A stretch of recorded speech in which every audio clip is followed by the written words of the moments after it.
다음으로는 축구화 내부 한번 살펴보도록 하겠습니다. 뭐 내부도 뭐 특별한 건 없지만 그래도 여러분들이 궁금해하실 수도 있을 것 같아서 한번 살펴보도록 할게요.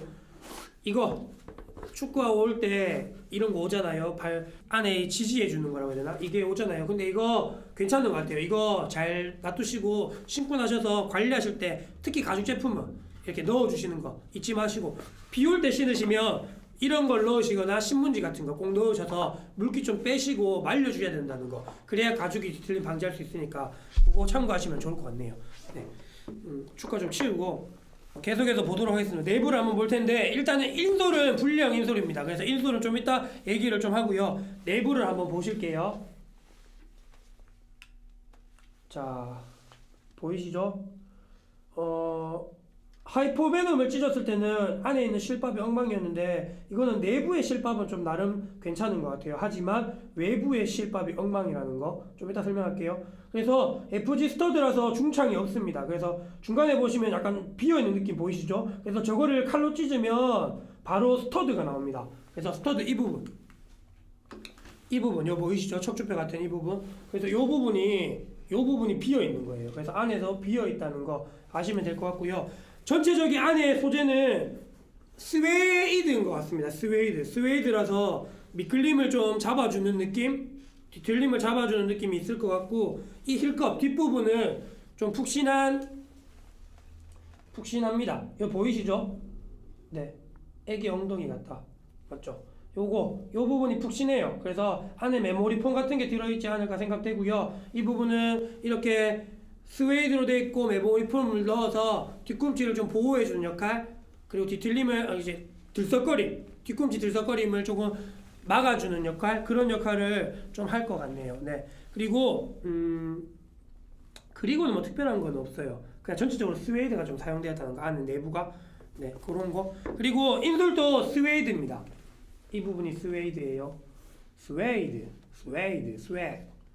제가 한번 신어서 좀 더러워졌죠. 네, 17.1. 그렇고 이게 인솔에 구멍이 숭숭숭 뚫려 있습니다. 그래서 통기성에 좋을 것 같고, 무게 자체도 그렇게 무겁지 않고 그냥 평범한 인솔입니다. 네, 인솔 그냥 색깔이 파란색이라서 예쁜 것 같아요. 색깔이 깔맞춤했네, 바깥이랑. 이 뒤꿈치 들썩임, 제가 한번 신어보니까 들썩임이 크진 않습니다. 어느 정도 잘 잡아주는 느낌이 있고요. 그리고 실제로 신어봤을 때 제가 앞에서도 이야기했잖아요. 이 부분, 가죽 부분이 발볼이 좀 넓어요. 그래서 저는 이 부분이 좀 발이 논다는 느낌? 그러니까 발가락이 좀 논다는 느낌이 있어요. 저는 신발을 좀 크게 신거든요. 발볼이 넓어서 크게 신는데 이 부분이 한 이만큼 남거든요. 이만큼 남는데, 이만큼 남는 대신에 그러니까 끝부분이 요만큼 오는 거죠. 제 발가락이. 근데 그만큼 놀아요. 더 노는 것 같아요. 그래서 그런 노는 느낌이 있지만 그래도 이 뒷부분이 잡아줘서 그게 문제될 것 같진 않습니다. 이 앞부분과 중간 부분에 신었을 때 느낌이 다르다는 거. 그래서 경계선 부분은 굉장히 아팠고 앞쪽은 노는 느낌, 그리고 이 뒤쪽은 좀 잡아주는 느낌이 있었다고 보시면 될 것 같아요.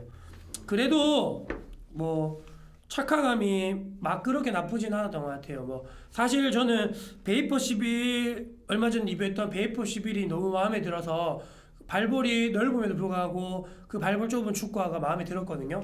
근데 그걸 신고 나서 이걸 신으니까 이게 착화감이 좋다는 이야기도 많이 들었지만 저는 기대에 못 미치더라고요, 사실. 그러니까 착화감이 그렇게 훌륭하다라고 얘기해드리고 싶진 않네요. 그냥 제 느낌상으로는 좀 더 신어보고 계속 신어보면 느낌이 다를 수는 있겠지만, 만약 느낌이 다르다면 그때 얘기해드리겠습니다. 하지만 처음 첫 경기 뛰고 나서는 느낌은 그렇게 베이퍼 11보다는 만족스러운 느낌이 없었다.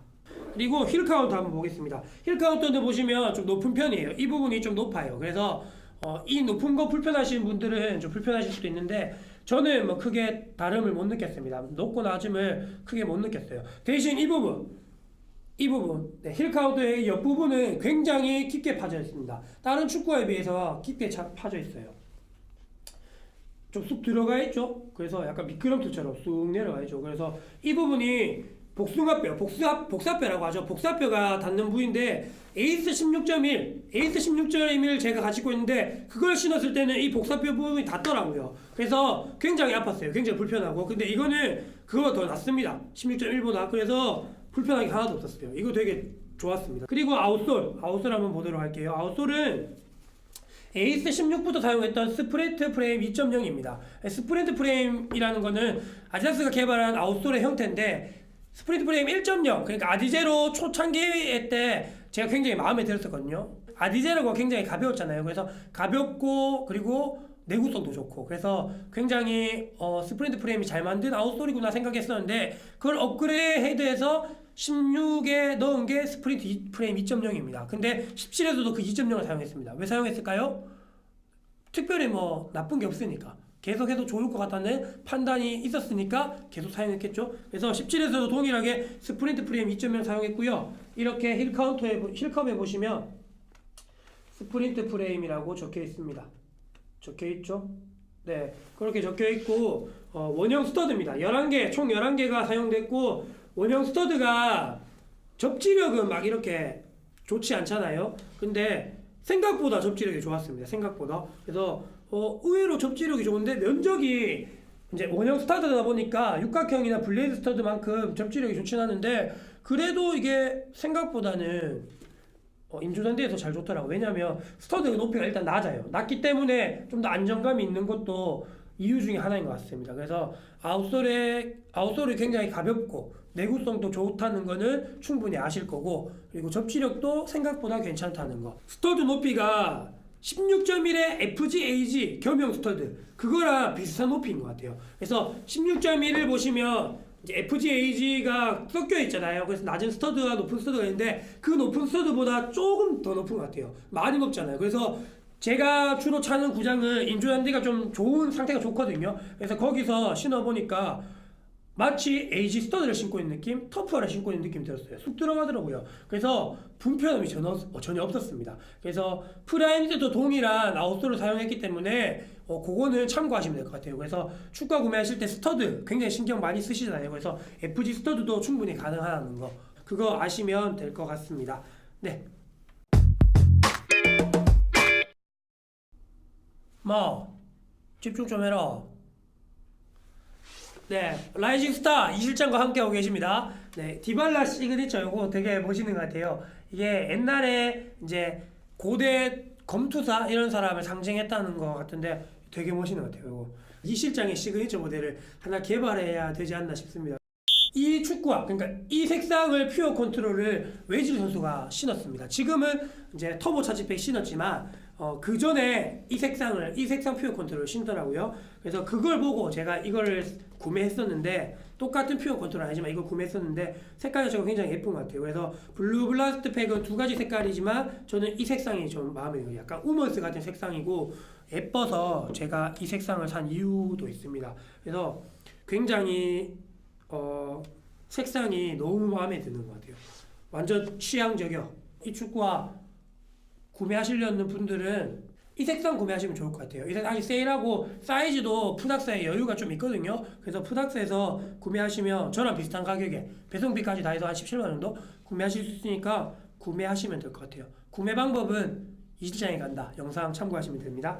네. 그렇고 이 에이스 17.1 한번 전체적으로 훑어보고 살펴봤는데 장단점을 좀 간략하게 이야기하고 싶습니다. 장단점. 먼저 장점은 천연가죽치고 굉장히 가볍다는 거.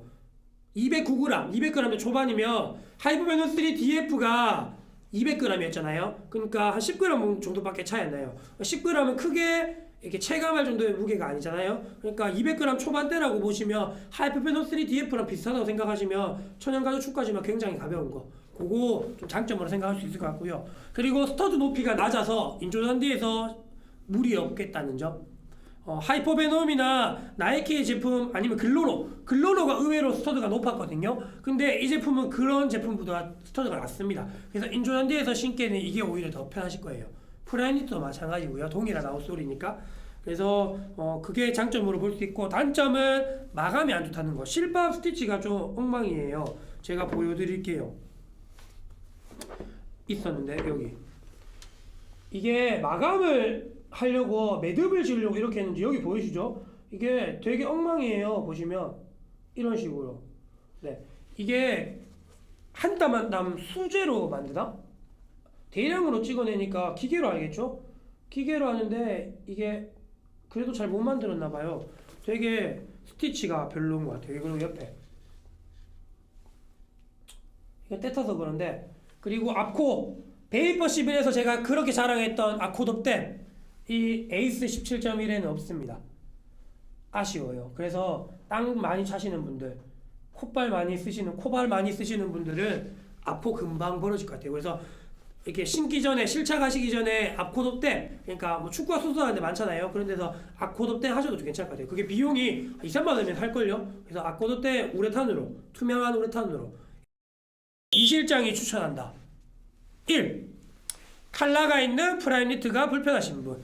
17.2 프라임니트처럼 이렇게 프라임니트 발목을 좀 덮는 형태의 축구화가 불편하신 분들에게 이 제품을 추천합니다. 왜냐하면 프라임니트 말고는 상급은 같은 상급이거든요. 그래서 가격도 좀 더 저렴하니까 그런 분들에게 추천하고요. 추천 2.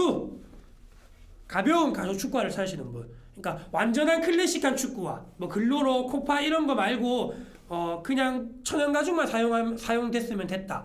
그런 분들은, 그리고 가벼웠으면 좋겠다 라시는 분들은 이 축구화 추천해드립니다. 약간 잡종이죠. 약간 하이브리드 느낌이 있습니다. 그래서 잡종의 축구화이기 때문에 이 축구화를 추천해드립니다. 이 축구화를 한마디로 정의하자면 천연가죽인 듯 천연가죽 아닌 천연가죽 같은 너라고 할 수 있을 것 같네요. 슈팅할 때나 볼 컨트롤, 드리블할 때는 이제 천연가죽의 느낌을 많이 느끼실 수 있습니다. 볼터치, 천연가죽의 장점인 볼터치감을 많이 느끼실 수 있을 거예요. 하지만 전체적인 착화감이나 이런 것들은 일반 인조가죽 축구화 느낌, 그래서 발을 잡아주는 느낌이 좀 세다. 그런 거 참고하시면 좋을 것 같고, 그런 거 참고하셔서 이렇게 구매하실 분들은 구매하시고 정보 얻어가셨으면 좋겠습니다. 그래서 에이스 17.1 레더 버전 지금까지 알아봤고요. 혹시나 궁금한 거 있으시거나 이렇게 질문 있으시면 유튜브 저희 채널에 댓글 남겨주시거나 페이스북 페이지 구독, 좋아요 눌러주시고 글 남겨주시거나 아니면 네이버 블로그나 인스타그램 팔로우 계셔서 글 남겨주시면 좋을 것 같습니다. 그래서 언제든 여러분과 소통하는 축구연구소 되도록 하겠습니다. 네, 지금까지 지금껏 미친 리뷰 축구연구소 이지정이었습니다. 제발 페이지 좋아요, 인스타그램 팔로우, 유튜브 구독 눌러주세요.